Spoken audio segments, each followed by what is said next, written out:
This is Greg Smallwood, and you're listening to Into the Night, a Moon Knight podcast.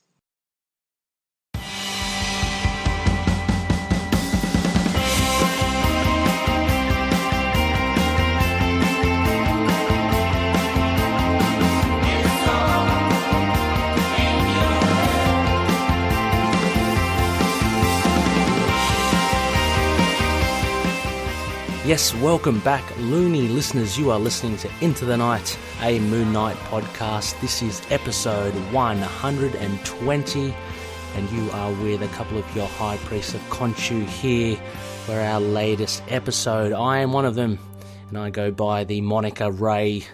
And with me is the other High Priest of Khonshu, Connor. How are you, Connor? Hello, it's me. I am good. It is back to be in the seat. Some hot doggedy stuff has been happening. I think this is our first episode together in a bit of a minute. Yeah, it's been a while, Connor, and again, like a huge thank you for yourself and Rebecca. I had a lot of fun listening to episode 118. That was pretty cool. Great to have an Isla Ra there as well. Our community stepping in for us. Oh yeah, some quality content. Oh yeah, no, big shout out to John Harrison. I called him Doc. 21 gigawatts! Because he is a doctor. He has a really not a medical doctor, but through academia. So quality why not? PhD. Yeah. So that was really fun. Isla Ra, by the way. John was a pleasure to talk to. We could have yacked for ages, but didn't want to hold him up. Anyway, Connor, we are here. Loonies, thank you for joining us. It's great to have the High Priest of Khonshu together after a stint away, and we have got a few things for you tonight. First off, Connor, we're going to kick off with some huge news, which we'll discuss. Big one. This dropped this morning? Yeah, it wasn't that long ago. It was like this morning or yesterday or something. Yesterday, yeah. And also we have a first. Actually, this is a LUNAR-PICK review. It's a current comic, but it is created, written by one of our very own Loonies. So we're going to review and discuss a comic book created by one of our own community. So that's going to be heaps of fun as well, Connor. Sure is, as well as some big Contagion talk, hot off the presses. That wrapped up this week or last week or one of the weeks. Yeah, it was real quick fire, wasn't it? But yeah, we'll discuss that as well. I mean, Moon Knight does make an appearance there, so that will feature in our Night Watch segment. But let's get cracking, Connor. Before we, to kick things off on this show, the big news we received from Disney Plus. So yes, that's where this come from. This is our big head writer showrunner announcement for our Moon Knight show. Something I was not expecting to hear about for quite some time. But Jeremy Slater, most recently from the Umbrella Academy TV show, which was a massive hit, has joined on. Yeah, this is to shine the light of Khonshu's holy domain. Exactly like you, Connor. This kind of came out of nowhere for me. I wasn't expecting it. Thinking it's way too early in the piece. I mean, then again, if they're getting into pre-production, I guess they'd start to be looking at it. So Jeremy Slater, as you say, Umbrella Academy, he's also got under his belt another Netflix series, The Exorcist, which apparently is quite decent. Have you seen that? Yeah, I was really surprised by that one. I thought that was going to be rubbish, but that is absolutely a good time. I think it's on Amazon Video, it's where I watched it. Oh, okay, Amazon. Is it? Okay. Right. Oh, I've got to check it out. I had no idea it existed, to be honest. So that sounds interesting, and it seems to be getting good stuff. Umbrella Academy, I still haven't finished the season, but I've watched about half of it, and I really do enjoy it. Your thoughts, Connor, on that show? Yeah, huge. This year has kind of been a crazy one for comic book television. It and Doom Patrol kind of proving we've really escaped the kind of generic trappings, and we've got some amazing creatives. I really love that show. Incredible cast as well. So when I heard the news, it was absolutely nothing but complete attachment. I was just like, yeah, come on, let's go. Yeah, I mean, I've been mightily impressed with it as well. I've got no knowledge of the comic book series, but it has proved to be quite interesting. Ellen Page as well, great actor, as well as the rest of the ensemble cast, very good. Also as well, though, there are always two sides of the coin, Connor, and we know Jeremy Slater has been linked to a few other things as well. So, writing credentials for the 2015. Sorry, that's not Death Note. Death Note in 2017. My prompt sheet here, I have actually just doubled up. There was another. I was about that. I was like, was there a Death Note movie? No, there was another. Damn it! It was on IMDb. I think it was something about Lucifer. Another. Let me just pull it up here, Loonies. Just bear with me very quickly. The Lazarus Effect? That's it. That is it. Oh, man, your NBN is a lot quicker than mine. Yeah, the Lazarus... was it Project, did you say? Effect, yeah. Again, I haven't heard... Have you heard of either of these, Connor? I know the Death Note one. I watched that. Never heard of this Lazarus Effect. Okay, what were your thoughts on Death Note? I think it kind of falls under the same path as the Fantastic Four film. Yes. I enjoyed Death Note a lot more. It was kind of a really dumb, stupid ride that I enjoyed the hell out of, but probably not for all the reasons I should have. But I think this one's always sort of complicated. I don't want to, jump immediately to the defense of someone we don't really have that much connection with, but when I think about Umbrella Academy and what happened behind the scenes with both of those movies, I think he was just more of a cog in the machine with those ones. By the end of those production committees, Fox had just churned out whatever committee-approved thing they could. So it's a definitely thing to consider, but I think when I entirely based this on kind of the creative freedom he was left with Umbrella Academy than perhaps the trappings of Fantastic Four. Not that I would ever turn away anyone who had doubts at all. Yeah, absolutely. That was the big thing. That seems to have caused a few ripples with some of the Loonies with his connection, Jeremy Slater, with the Fantastic Four movie, 2015. But as you say, look, after the suits got hold of it, apparently as well, one of our Loonies and our good friends of the show, I believe it was Derek from TV Podcast Industries, he was saying that apparently the original script, actually it might have been Noel, I should have said that, Noel, the original script was actually quite decent before the studio got their claws into it. So, so maybe a little unfair to associate, I guess, the final product of the Fantastic Four with Jeremy Slater or not. But I'm quite excited by him jumping on board. It's purely on the Umbrella Academy credentials that he's made for himself, and from what I've heard from The Exorcist. So he's got a bit of, he's got a bit of a horror element there as well, which is served well for Mooney, and as well. I never considered that. So he's got that, but plus also the Umbrella Academy, just your, I don't want to call them your conventional comic book thing, but action, some drama in there. So he can, he seems to write well for that. So anyway, that's a big news. Incidentally, also as well, Connor. So Jeremy Slater started tweeting, because apparently the cat was out of the bag, the big announcement, and he did tweet that he can't give anything away with regards to casting or stories or anything like that. But I wonder if they well and truly have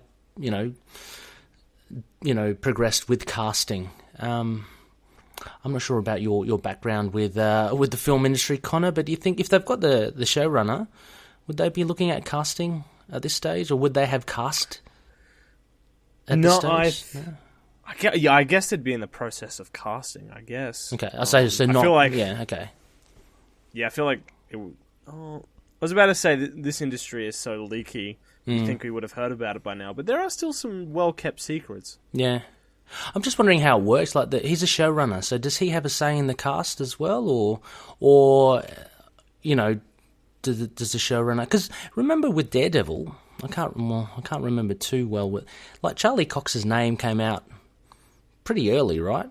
And I'm pretty sure, I can't remember. I would have thought Stephen S.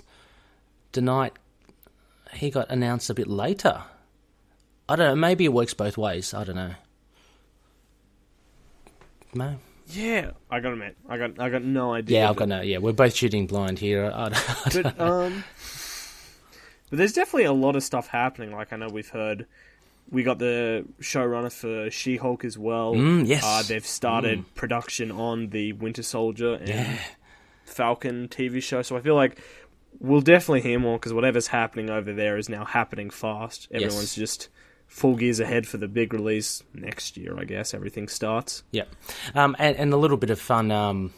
a little bit of a fun thing to do, Connor. Just before we started recording, I jumped into the loony bin and I was chatting to some of the loonies there. We're all speculating as to who do you think Moon Knight in a TV show, who do you think he'll run into first? Like other references to the other TV shows or the films or the characters. Do you reckon there'll be any ties there?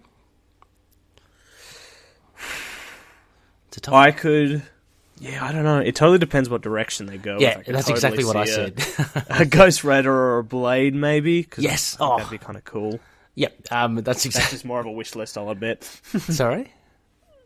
That's just more of a wish list than anything concrete, I guess. That's true. I mean, yeah, it's all purely speculation, and that's exactly kind of what I said. I think there might be a reference or an Easter egg to Blade, I reckon. With Moon Knight, I reckon that'd be really cool. If they do down the line head towards Midnight Suns or anything like that, because that is possible. I mean, seriously, if you got Moon Knight now on a TV show and Ghost Rider floating around, it could definitely be the case. The other thing I thought maybe would be, I threw out maybe like the US agent or Hawkeye. I was thinking maybe they might retcon Moon Knight a little and have him, instead of being ex-CIA, he could be ex-SHIELD before turning into mercenary. I did see these wheels turning just before. Yeah. I don't know. That kind of makes sense to me. So there could be a link there between the Winter Soldier Falcon show. I don't know. I mean, because this is Marvel, isn't it? Everything they like to say is connected. So you'd be tending to get some sort of reference here and there, but it would just be interesting to see who or what is referenced in the Moon Knight TV show. I guess we'll just have to wait and see. But I guess not too long is the good news by the sounds of this. I know, it's all before we know it's going to be here, Connor, and then we're going to actually be reviewing these things. It's going to be fantastic. Right, well, so that was a big news, Loonies. Now, generally we do kind of a little bit of an idle chat between ourselves. What I had thought we'd do, but I think we'll put a pin in it, we'll hold it for this instance. We were going to have a look at the 10 things you should know about Moon Knight, which Rebecca and Connor had thrown out to the Loonies out there, asking what their lists would be. And now, since we don't have Rebecca here with us, look, we're just going to hold this at the moment until all three of us can make it onto the show, and then we're going to dive into our thoughts on the list as well as what we got from the Loonies. But thank you so much to everyone that has submitted, their 10 things you should know about Moon Knight. I've compiled it all into a list, a file. It's in the Facebook group, so you can check it out if you want. But like I said, the three of us will discuss it once we're all here. Have you been thinking about your 10, Connor? I'm sure you have. Oh yeah, Rebecca and I think have gone. We're trying to go on as obscure as we can go, digging deep. Apologies for not getting that out sooner. It has been a busy couple of weeks for all of us. I think we've all been different levels of travelling and for sure work. Absolutely. If your moon rating system is any indication, Connor, I cannot wait for your 10. Thank God I did that in the dead of night. It's now become staple, so we might even use it for our review tonight. Who knows? But yeah, so thanks again, Loonies, for that. We will return to that. So bear with us. We do have actually a fair few things to get through this show, so that is fortuitous. So I'm scrolling down here. We'll kind of just quickly, and then we always usually ask about it in our idle chat. Anything that you've been reading or recommending lately? Yeah, actually, there's been some good happenings. I'm slowly clearing back through them about I've finally caught up to last week's comics, but I have read some absolutely good stuff. Most importantly, Hellblazer is back. John Constantine hasn't been this good since maybe the early 2000s. Really? This Sandman Presents Hellblazer 1 is absolute just return to form. Cy Sperrier gets it. Artist Marcio Tanaka. I'll look that up. Absolutely just killing it. If you've never read Hellblazer or you love that character to death, this issue is a perfect re-entry. Fantastic. I mean, Cy Sperry is he's a very good writer. I have not read much of his stuff lately. Is he doing mainly DC stuff? Or... He's kind of been all over the place. Okay. He went, I think he went independent for a while. Kind of did a couple of cool series at Boom. Okay. And, Yeah, right. Okay. Hellblazer sounds... I mean, I've seen a lot of people actually selling Hellblazer trades, so they must be trying to cash in on the the interest. on the hype. Yeah, on the hype as well, yeah. Oh, cool. That's nice. Similar to you, I have only just been catching up. I think I'm still maybe 2 weeks behind, but look, I've just been enjoying. Look, one of the things I'll say, the Killers on the Valiant Comics front. Okay. Yeah, I've been enjoying that quite a lot. Is it B. Claymore? B. Claymore, that dude. The writing. It's only a 5-issue limited series, but it involves... So if you're familiar with the Valiant universe, there's Ninjak or Ninja K. These are... this story, The Killers, is based on some of the previous Ninja E, Ninja I... I think Ninja G. There's 5 of them anyway, and it's very, very interesting indeed. It's nearly finished. There's only one more issue to go, so that's something to definitely look forward to. And look, I just wanted to brag here, there, Connor, as well. I managed to procure the Namor Submariner Omnibus. I got that just recently, which covers about... Like Silver Age? No, it covers the John Byrne run. Oh, yeah. okay. So about 45 issues in one big, chunky, mother-loving book. Really fun stuff. So I've read... I've read the whole series ages ago. More recently, I've read, again, just the first 12, I think, because there were 2 paperback trades. So looking forward to diving into the rest of those issues as well, but highly recommended. That's out, just released, I think. So check your local comic book stores for that. Right, anyway, before Loonies, we are going to get into our Moon Knight-centric or Looney-centric reviews. One final thing, we've got a bit of a spectacle happening here. So some of you may or may not know that Connor and I, we aren't just bound to our beloved Temple of Khonshu. You might find us elsewhere. And Connor, maybe you can kick us off. Where else can other people find you at the moment? Yeah, so me and another Sydney-based person, because, I don't know, all the good people seem to be stuck in Sydney, started a podcast called the Wine Mums Podcast. No wine or mums. It was just a dumb good name we found. It is, if you enjoy this podcast, it is very loose compared to this. Absolutely just 2 people on a mic spitballing about stuff they've consumed. But we sort of open that up to talk everything we've been enjoying, some wider topics, just everything out in pop culture right now. So if you want to stop by there, maybe see everything else I get up to when I'm not loony bound, and we hope to get Ray on there sometime in the future as well. So that's Wine Mums. Oh, I'd be absolutely chuffed to go on there, Connor. And it's a fantastic show, and Loonies, yeah, definitely check it out, because, we know, the Loonies in our community as well. Obviously not just Moon Knight, fanatical. The Loonies that we've come across, Connor, they do love a diverse range of things. So you and Denim, you cover a wide variety of stuff. So I'm sure there's plenty there that Loonies will find interesting and entertaining indeed. Also, your logo, Connor, is really cool. Who came up with that? It was really funky. I had a look at it. Quite nice graphics. Yeah, that was the beauty of Fiverr. I totally forget who did it for us. Oh, okay. Wow, fantastic. Yeah.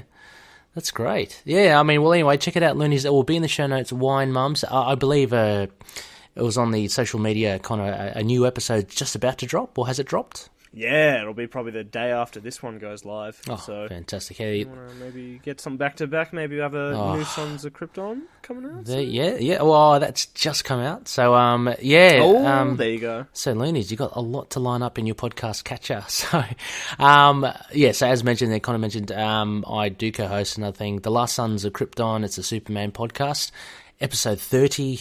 I've been away there for a couple of weeks as well. It's my first episode back there. That's been released. And another Connor, the other Connor, Bizarro Connor, he and I, we look at the part 3 or issue 3 of the Superman Year 1 by Frank Miller and John Romita Jr.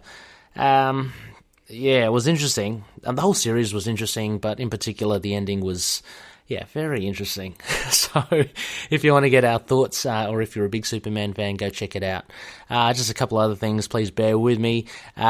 Also, Sons of the Dragon, speaking of Bizarro Connor, he has another podcast. It's an Immortal Iron Fist podcast, and I managed to guest on that as well. So that's already out. It's been out for just less than a week, and it is... lovely Rebecca is on that quite a bit as well. Rebecca is one of the main hosts there. She wasn't able to make it for that episode. But yeah, so Connor and I have a look at Contagion, what we're doing now, actually, but issues 4 and 5, we go through that. I was brought on there because of the Moon Knight kind of fandom, and so we discussed that there. So if you want to get even more talk about Contagion, go check out an Immortal Iron Fist podcast there, hosted by Connor, Rebecca, and Carl. Fantastic podcast that. And finally, as well, I do make another round in the Quantum Zone. So this is part of Capes and Lunatics Sidekicks. It is a Quasar podcast. Yep, believe me, there is one out there, and it is fantastic. It's one of my favorite. Something for everyone. Exactly. There's a little something for everyone. It's one of my favorite podcasts at the moment. Those guys are Will, Phil and Matt, absolute genuine, hilarious guys. Always fun to chat with them, and they're doing a huge review of Operation Galactic Storm. So we're looking at part 6, which I believe is the Thor issue. So I had a lot of fun on there. That's just dropped as well. So plenty of stuff to go around, Loonies. So unless you are a die-hard Moon Knight fan and that is all you ever collect and read, why not check out the other things? And they're all in our show notes for your listening pleasure. All right, Connor. Well, how about we go for a quick break, and when we come right back, we'll look at first Contagion, but we also have we'll reveal it soon, the Looney comic up for review. Huge. Alrighty, catch you soon. Hey there everyone, I'd like to tell you about the YouTube channel I Am Your Target Demographic. If you're a fan of comics, we have plenty that you'll enjoy over there, including a series called Heroes Like Us that explores comic characters of all sorts of different identities. And we even have a series that defines words that are used in nerd culture that you may not know what they mean. So you can check us out by heading to YouTube and searching I Am Your Target Demographic, or look up IAYTD on any social media outlet. We Are Venomaniacs is the Venom Site official podcast for all of your symbiote news, reviews, and point of views about Venom-related comics, movies, television, animation, and merchandise. We are available on Podbean, Spotify, Apple Music, iTunes, Google Play Music, and YouTube. Join us, won't you?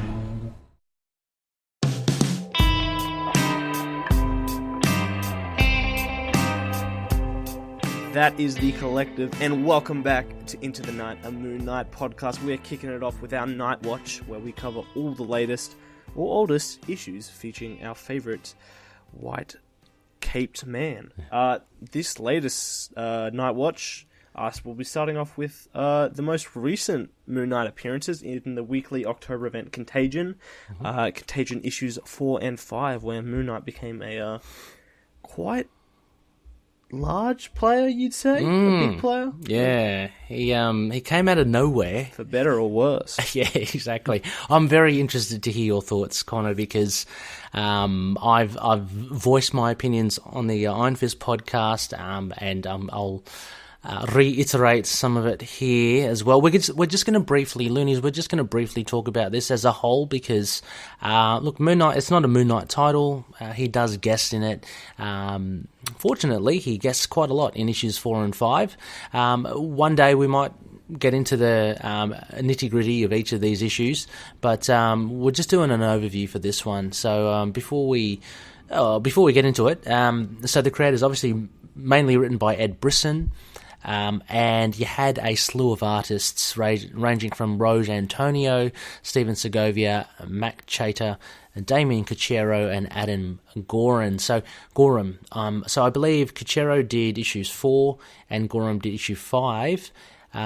Segovia and Chater did issue 3, and then I believe Segovia did issues 2 by himself, and I think Antonio did 1.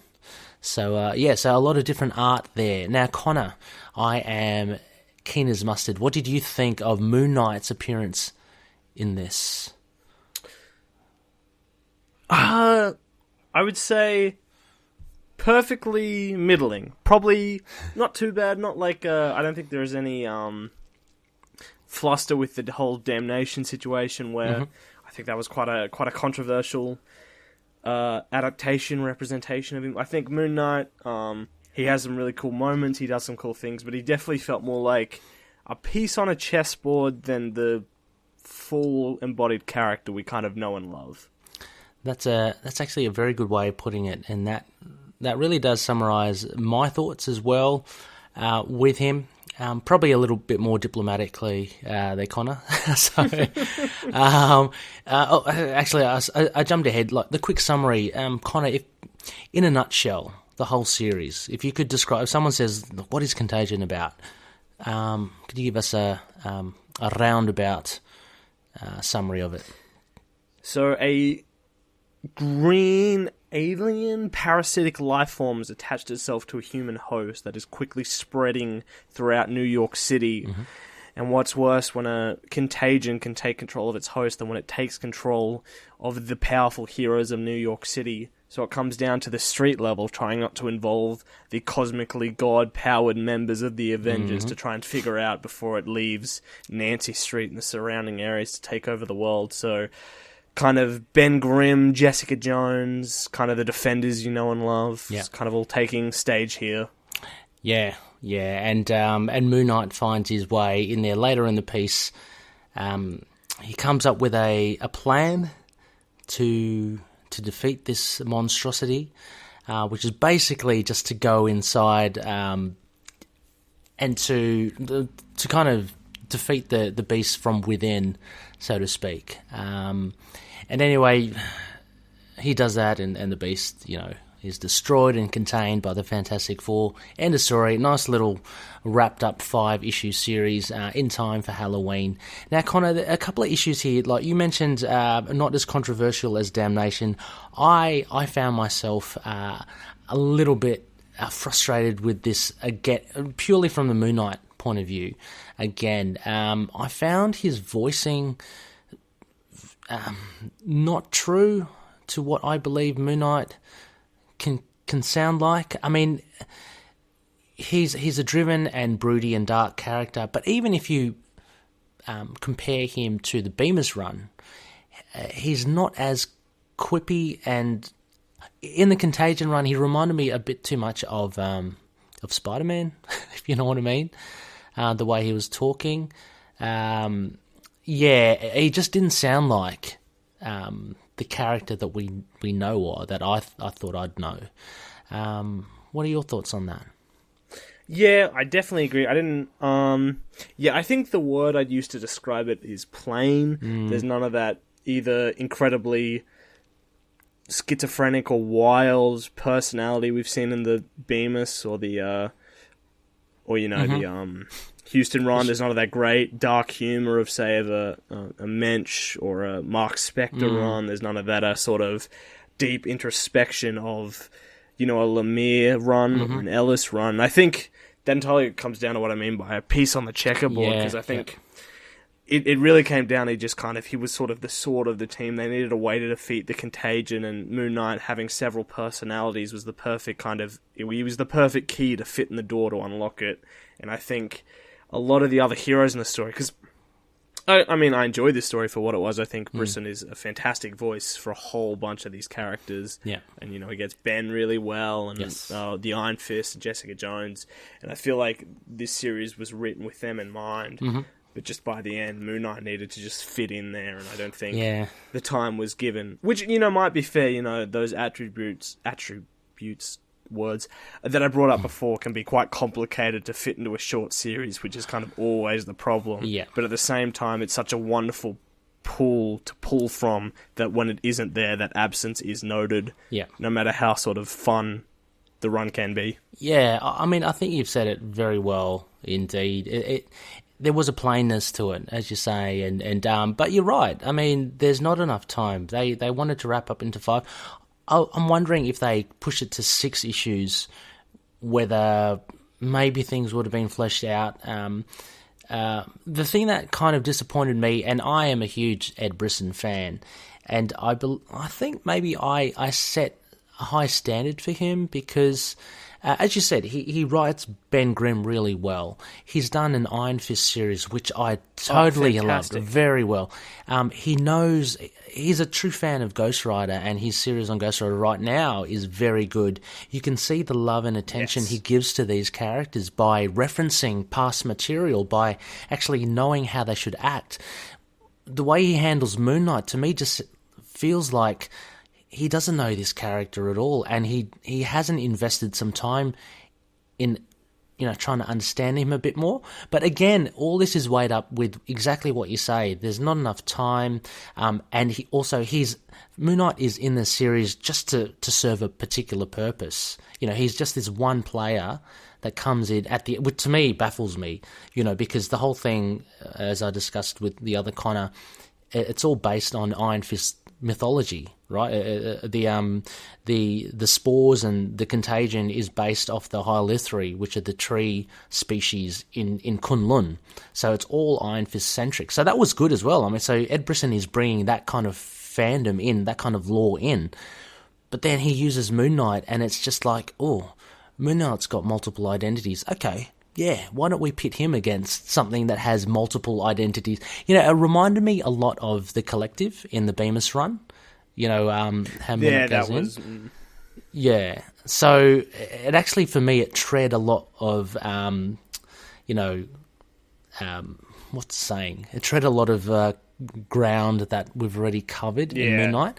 And as fantastic as some of the art seemed and the colours in issues 4 and 5, when he actually goes... It was good to see Adam Gorham again. It's been a while. Yeah, he was good. Well, he's a lot better than issue 4's Couciero. I'm sorry. That was a real dip in quality. And apologies again to Mr. Couciero. It's just not my style, not my thing. I'd come across with his stuff as well in X-Force, which Ed Brisson again had written very well, I believe. Brisson carried that title. The art kind of lagged a bit, and unfortunately that was Couciero again. So anyway, yeah. So as much as the fantastic kind of psychedelic imagery came in issues 4 and 5. I was looking at going, I've kind of seen this already with Moon Knight. He's kind of done this already, and it just seemed like... And better, I think, and better. Kind of... Oh, absolutely. Paul Davidson, fantastic artwork in the Bemis run. So, yeah, that's my vomit, Connor. That's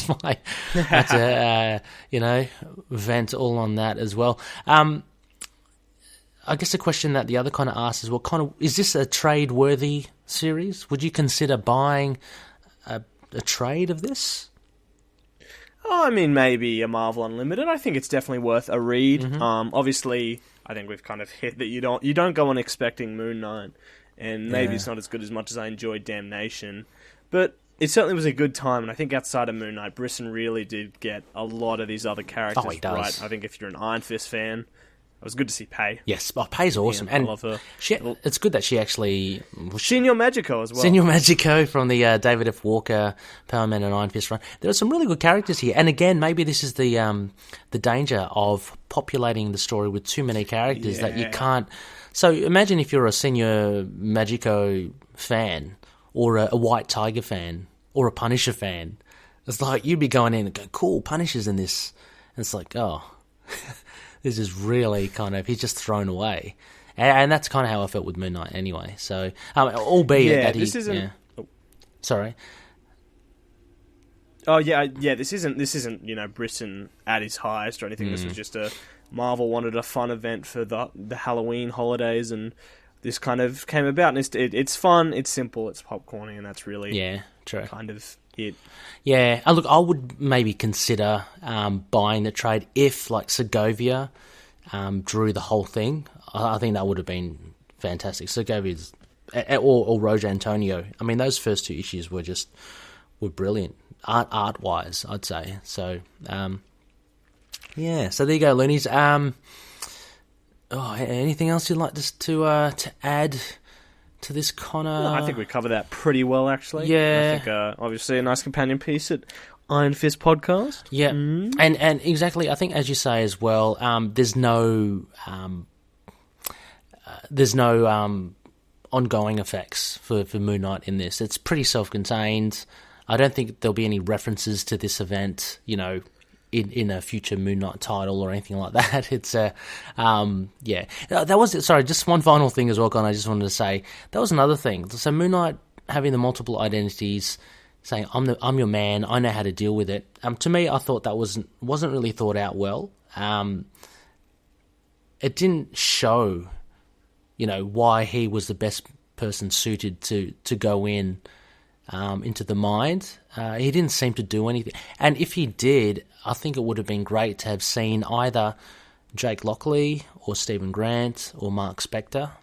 Yeah, once again. Because it's all Moon Knight that you see there. And Moon Knight's only one of the identities of Mark Spector and his DID. So, so again, some things kind of fall away. But anyway, as you say, kind of popcorn stuff. So, I guess you just take it for a fun ride of what it is. Okay, Loonies. We're going to look at our LUNAR-PICK review now, and this is a first for the show. We are going to review a comic created by one of our very own Loonies. So a big shout out to Corre Hardiman. He's one of our Loonies. Has been here from, I think, nearly the get-go as well. I was looking through emails, and I think I found a comment from him like episode 8, yeah, wow. 18 or something like that. So real. Wow. Thanks for sticking with us. Yeah, all these years. Exactly. Thank you so much, Corey. It's brilliant to have you as a listener as well, and it's an absolute honour to be able to check out your comic. Now, Corey approached the High Priests saying that he has released an independent comic through Indie Planet. It's called Sister Mercy. Issue 1 has just dropped, and it's available, again, we'll put all the links in the show notes, it's available on Indie Planet as a print-on-demand or a digital copy. I'm not too well-versed in this kind of print-on-demand. Do you just print it out? Or is this a hard copy? It means you can't buy it in store, but when you purchase it, they will print it for you and send it to you. But it's not like there's just copies waiting around to immediately be bought. Right. Okay, well, yeah, so it's available as a singles, exclusive, if you request it, or as a digital copy. So, yeah, Indie Planet website, it's on the show notes there. Now, Connor, we're going to treat this, a little bit with a little bit more attention than our usuals, where we have slivers and stuff. I've written up a bare bones for this, and Connor, maybe if you can read out the credentials for Sister Mercy #1. Sister Mercy #1 from the Indie Planet website was written by our man Corre Hardiman, art by Ricardo Silva, and colours by Lancelot. Catan? Corre? I'm going to go with Corre. Yeah. Lancelot, Corre, Catan.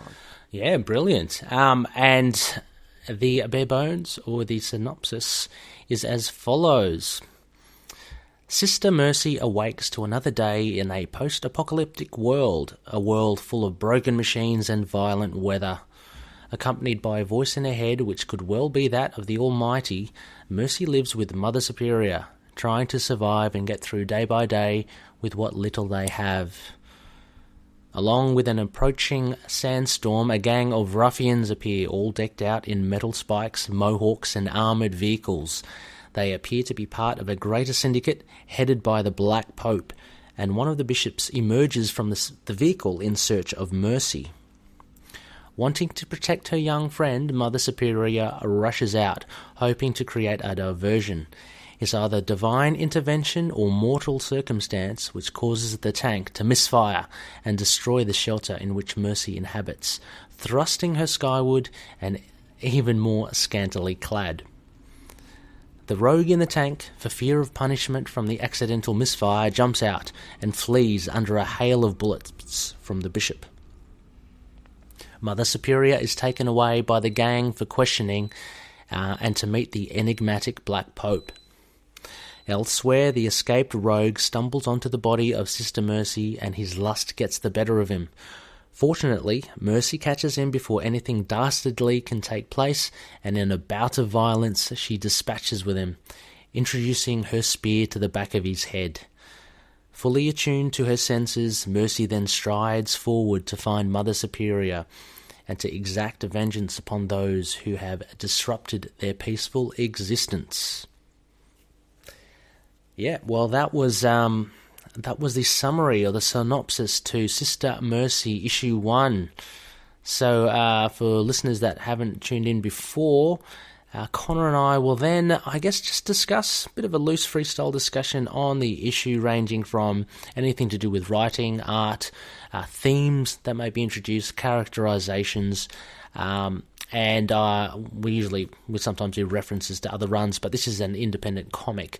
And I don't know, Connor, should we, I don't know, I feel a bit iffy about, should we rate it? I mean, this is our fellow Looney here. I think... You happy to? Or? I mean, I probably wouldn't be prepared to rate it with how I sort of stand on it in an interesting way, so we'll see how we go, I think. Okay. Well, first off, overall, Connor, Sister Mercy Issue 1, let me just pull up my digital copy, and a big thanks to Corre for providing some preview copies for us. Connor, what are your thoughts for Sister Mercy? Sister Mercy, I think, to both its credit and its whatever the opposite of credit is, not credit. Discredit. I don't know. Yeah. Discredit, thank you. This is a comic fairly inserted within the niche of its genre. Very sort of 90s exploitation era gore grindhouse. And that's a very beloved genre to those who are in it. But to those who aren't in it, it can be quite a lot, and certainly not to its taste. I definitely don't fit inside that genre, but I think there was enough going on that I could appreciate it for what it was. Okay. Yeah. Again, very well put, Connor. A lot of it echoing my sentiments as well. Look, I enjoy this issue. It is not my bag as well. To me, and I'm very inexperienced in this kind of subgenre of comics, it reminded me of, not that I've actually read any of them, the Zenoscope. Is that, have you? Yes, yeah, actually. You know, not really, but I know, yeah. So as you were mentioning, like that exploitation, I don't know, I didn't get a 90s vibe, but that kind of thing about sex and violence. And this definitely has a Mad Max kind of vibe to it. But, yeah, I couldn't shake that idea of Zenoscope because, I mean, let's face it, Sister Mercy is scantily clad, even on her best day. I mean, her costumes are quite revealing. And, of course, there's a little bit of titillation later on as well. And some good, some good violence thrown in for good measure. Again, yeah, not my usual go-to for comics, but I don't know, I'm going to try and look at this and try and discuss it within the realm of where it fits in that topic, if that makes sense, exactly as you kind of said, Connor. Yeah, 100%. So, I know the story, the writing, Connor, what did you think of the main plot here? I think it works really well as a first issue. Obviously, it kind of introduces you to the character, to the world, to kind of her ideals and her situation, introduces the role of the church, and it's kind of just a nice one-shot adventure that kind of sets up anything that works well with comics. You know, obviously, whatever follows one is kind of where the story really kicks off, but it gives you just the main role of these characters, our villains, our weaponry, and kind of just a taste of things to come. Yeah, again, I mean, I would agree. If you look at it, I guess, you know, figuratively on paper, nothing much happens. I mean, she literally steps out the front door with a bucket to get some water, then she has to rush back inside, and then there's a bit of a kerfuffle happening. you know, there's not too much to go, but what you do say is again very spot on, Connor. I reckon it definitely does introduce and sets up everything quite well. You know, this issue flew by for me. You know, and it's not for want of more dialogue or script. I mean, there's enough there. You know, but this actually flew by. So although nothing too much happened, you actually do get a sense of the world that Sister Mercy inhabits. You already get some of the main players. That's even, you either see them or they're actually mentioned, like, you know, the Black Pope. So you start to understand, you start to get a bit of a feeling about how things are constructed within this world. And there's, if anything, and again, this is just a setup issue, you very sparingly see Sister Mercy in action. Like, you know, it's only towards the end where you get that massive kind of confronting violence where she basically spears a guy through the back and like decimates his face through the other side, you know.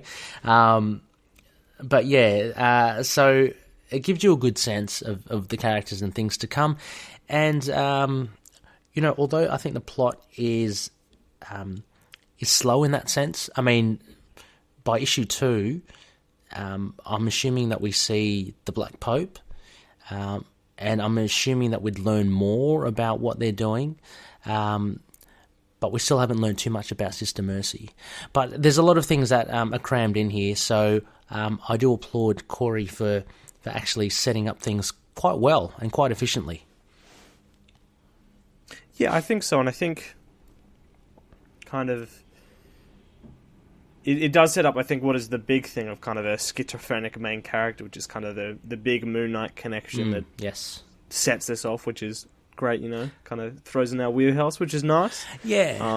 Well, that's another thing, isn't it, to kind of speculate on that voice, because the idea is it the Almighty, or is it her mental illness or something? So, you know, these little hints that Corre has dropped start to get you thinking and get you a bit interested in Sister Mercy. I want to know why she's dressing like the way she does, Connor, you know. It's Mad Max, baby. It's Mad Max, okay, because, yeah, I don't know. And also there's a very Catholic-centric vibe to this. I don't know, have the Catholics taken over the world? Is that why? Yeah, I think... But I think that is a good point of this first issue. I think it kind of depends on how you like your characters, but this is definitely, you know, from the synopsis as well, there's kind of about being, you know, the one light in the darkness, you know, Sister Mercy, kind of a good character in a world of terribleness where even the church seems to be, you know, screaming stuff like baptize them with lead, you know, this world has kind of gone to ash, but it'll be one character's chronicle into maybe setting it right. So it's quite an attachable story. Yeah, it would be interesting to see how it goes. Art-wise, Connor, what did you think of Ricardo Silva's art in this? Yeah, once again, I've always sort of spoken about. I'm always a stronger fan of the stylization over kind of the more realistic. But I think it strikes a nice balance between good anatomy, which can sometimes hurt these more tittillating comics. I think the paneling is quite nice. I think there's some great use of layouts. 3, 8, 6, 9. Mm-hmm. I think it works really well. There's some great double page spreads. It's, you know, once again, it's not it's not a style that I totally dig, but like a lot of this issue, it's presented in a way that flows really well. I think of any of these issues, of any of this thing of this podcast, I've always spoken about my enjoy of a good panel layout, and I think this really, the grid formula especially, is worked in really well. Yeah, it's interesting that you mentioned about the layouts. Yeah, I don't know. Actually, yeah, it's good. He does a lot of Silva does a bit of overlays as well, like where the characters jump out of the boxes, the panels, and overlaps onto other panels, which is pretty good. It's predominantly Sister Mercy that happens. So I'm looking at page 12, then look at only a couple of pages later, page 14. So that works. I felt the panels were, I don't know, Silva tended to use like a lot of smaller panels to break the whole page a lot.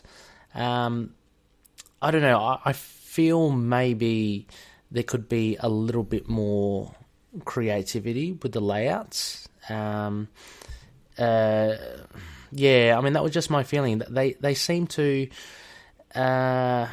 be either quite symmetrical, which is nice. There's always something nice about symmetry. But yeah, I don't know. The panels seem to float at times. I don't understand kind of why, or whether that was just for wanting to have the panels float by. It didn't seem to add any more to it. If anything, the very first page I thought, which is a technique a lot of artists use, you basically do a whole page and you just break it up in the panels, 3 panels. I thought that was good because it kind of slowly draws your eye down.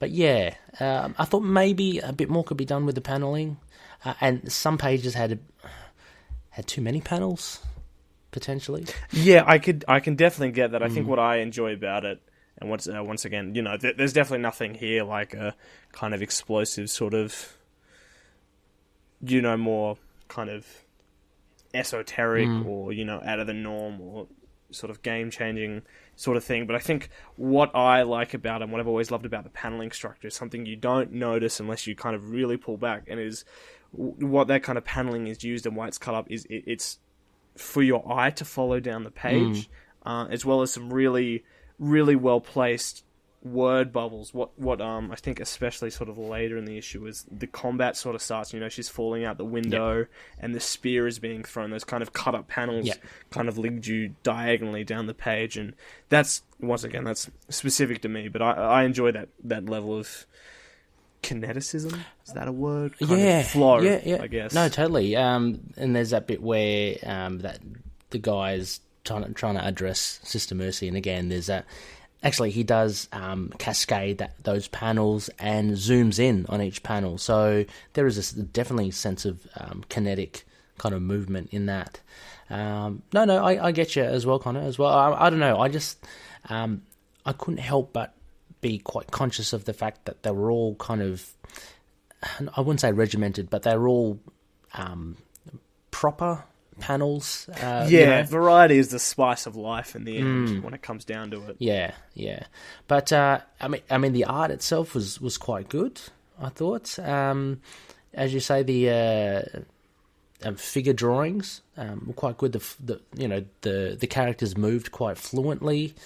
No one's back was broken while showing off their tits. That's nice. So what's that? That's a pretty common thing you find. Yeah. Just anatomy broken in whatever the way to be the sexiest, which isn't here, which is nice. Yeah, that's it. So no, I mean, it was good. You really get a sense of the world from the art, like the sandstorm coming in. Actually, and that has to be down to Catan's colours as well. I think the colours were very well chosen. A lot of blood red, kind of dusk throughout. Also, the choice of behind the panels, the floating panels, Connor, it's always black as well, which was, I guess, a conscious choice. But also, the very much a Mad Max vibe here with a lot of good drawings of like vehicles, and souped up vehicles with metal spikes and extra exhausts and stuff. So, I think it was pretty well drawn. So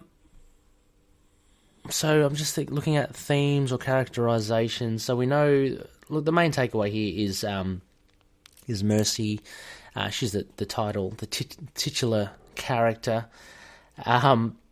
Her relationship with the mother, I called her Mother Superior. I don't even know if she's a Mother Superior or not. But what do you think's happening here? Is she literally the mother, or of Sister Mercy? Do you think, or were they part of the same convent? No, she'd definitely be of the convent. Yeah, sure. Okay. I'm just wondering. This does make you kind of think about, so you got the Black Pope and you got the bishops and all that. So they must have kind of split into factions for some reason. I guess we'll figure all that out later on. Yeah. Later issues. And the whole reason why they're after Sister Mercy as well. So these are the big questions. We don't know. Why is she valuable? What has she done? Yeah. I don't know. Any other characters of note? I mean, just the bishop. Other than that, everyone else is... Oh, yeah. This thing as well. When the tank misfires, so if you look at page 15, and that character who ends up a grisly end, the red-headed guy, the fire button just clicks by itself. Now, what's happening there? Is that something that we should take note of? I don't know. I think maybe they're just bad? ? I think there might be some sort of divine intervention or some sort of supernatural force at play here. Surely. Maybe a Holy Spirit? I don't know. Interesting to see. We'll have to ask Corey about that, or maybe we'll just have to read the subsequent issues. But yeah, so again, a lot of questions raised, and again, I think that's what makes this thing kind of interesting, as I said. So, kind of in summary, although nothing much happens with the plot, there are enough questions there for you to want to at least see what happens later on. Would you check out this issue 2, Connor, for this, or? Maybe out of curiosity. Like I said, I kind of spoke about it.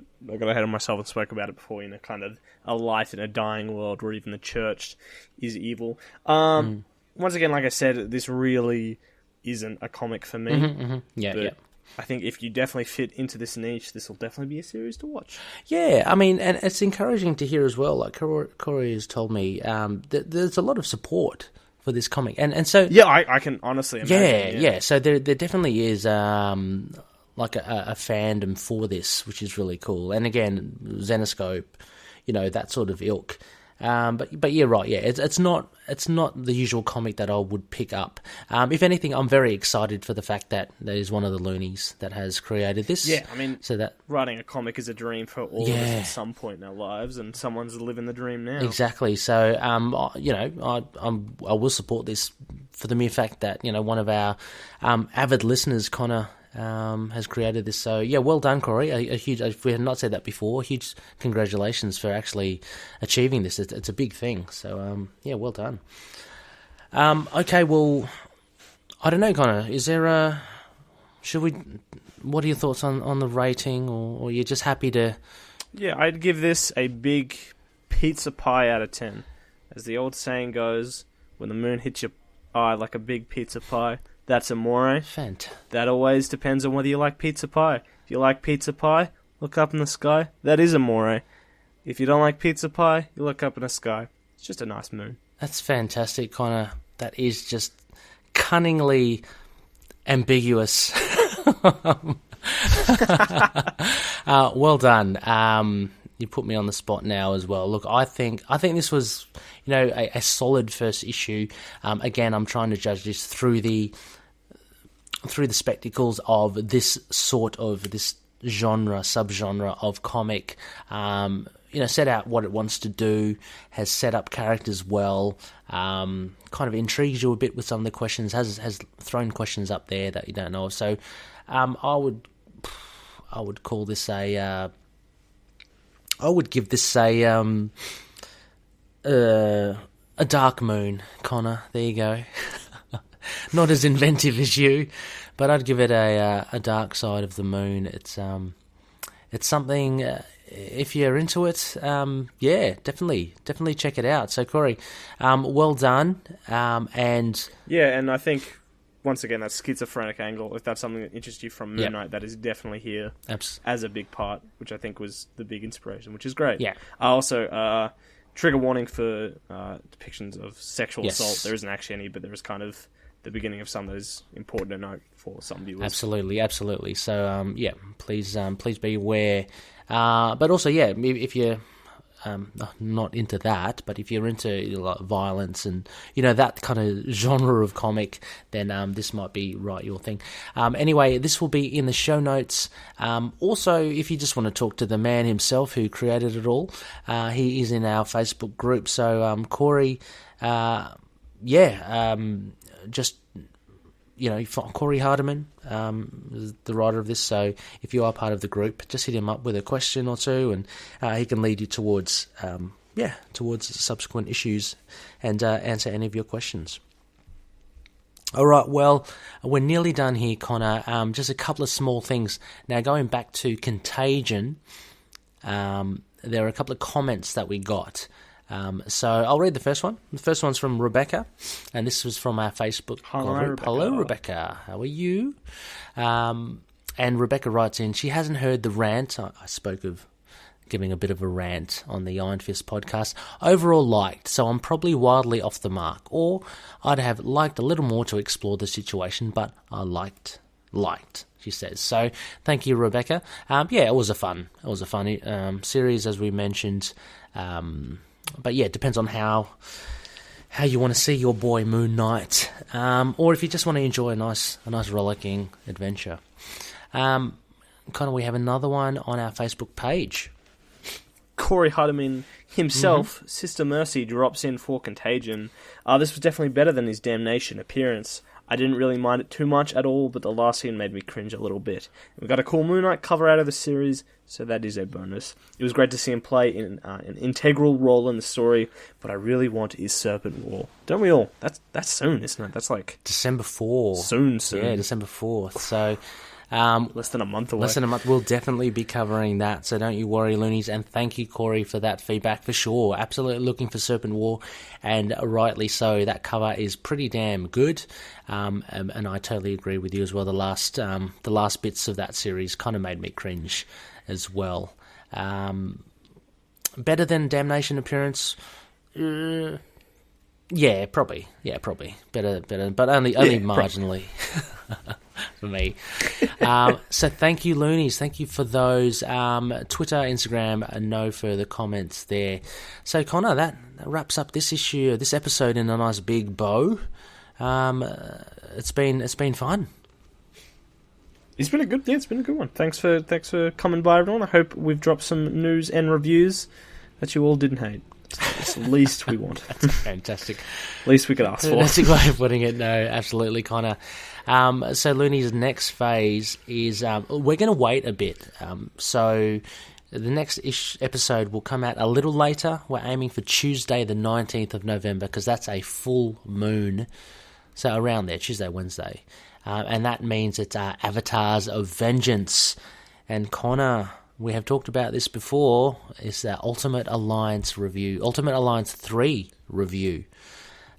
So have you been playing it? No, I haven't actually had the chance. Christmas is approaching, so I'll hopefully get some time then. But that is why we have a special guest to cover what we don't have. Yeah, absolutely. I don't have it at all myself, so we need to get the experts in. It'll be fun to just chat about it. I'm going to throw some questions, Connor, as well, if you have any questions to our special guest, Looney, Joey Agliato. I most certainly will. It'll be really cool. I've asked our friend Rick Ball as well, if you'd like to, because I know he's got a vested interest in the gaming side of things. Oh, certainly. But I'm going to be asking Joey a lot about Moon Knight, basically his playability, and maybe a few of the other characters. So it should be a fun one, Loonies. If you're a gamer, then next episode is absolutely for you. Right, well, that about wraps us up. Before we go, I'd just like to give a plug. This is a slight change kind of to our outro, because we keep on forgetting it. But before we go, I'd just like to remind that we are part of the Collective, a band of a few like-minded podcasters, and we wanted to create a network in the most traditional sense. So what we do is we bounce ideas off each other, we cross over potentially. It's just a nice little melting pot for ideas of how we can improve each of our shows and how we can promote each of our shows as well. So the likes of EMP, Earth's Mightiest Podcast, or the Thanos and Adam Warlock podcast is one of our more recent members have joined, or the Uncanny Nerdverse, a fantastic podcast to do with mutants and beyond. So go check us out. There are heaps of shows on the Collective. We just love talking and chatting about all things comic, and they range from character-based like our show, the Moon Knight podcast, to more kind of pop culture-based like your Uncanny Nerdverse or your Signal of Dooms or your collected editions. So go check us out. Go check them out as well. Connor, where can Loonies find us if they want to get in contact with us? We are on Libsyn and WordPress, Into the Night, podcast.wordpress.com.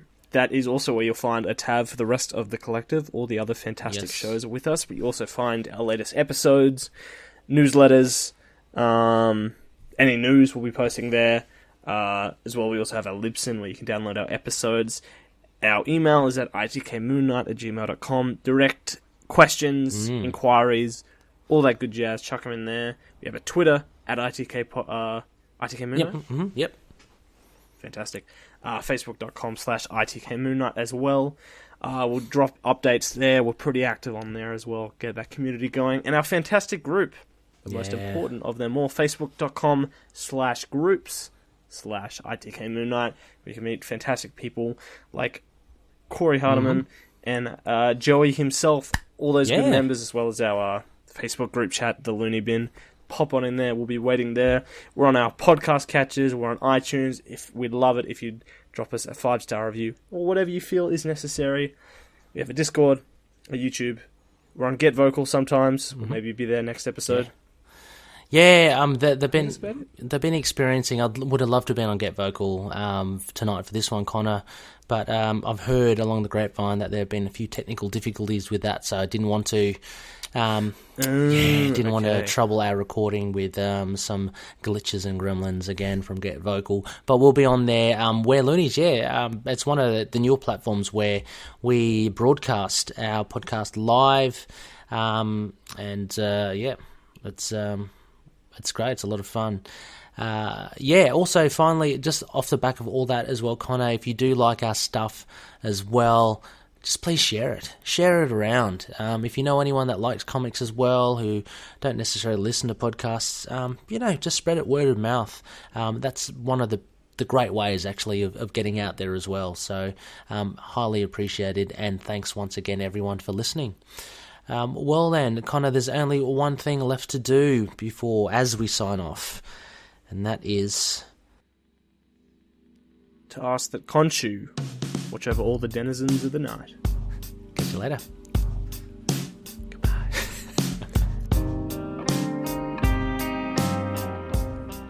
Moon Knight and affiliated characters, stories and events are properties of Marvel Characters Incorporated. Materials used and discussed within the podcast are intended for critique and review purposes only under the fair dealing concept of the current Copyright Act. The views, information or opinions expressed during the podcast are solely those of the individuals involved and do not necessarily represent those of the copyright owners.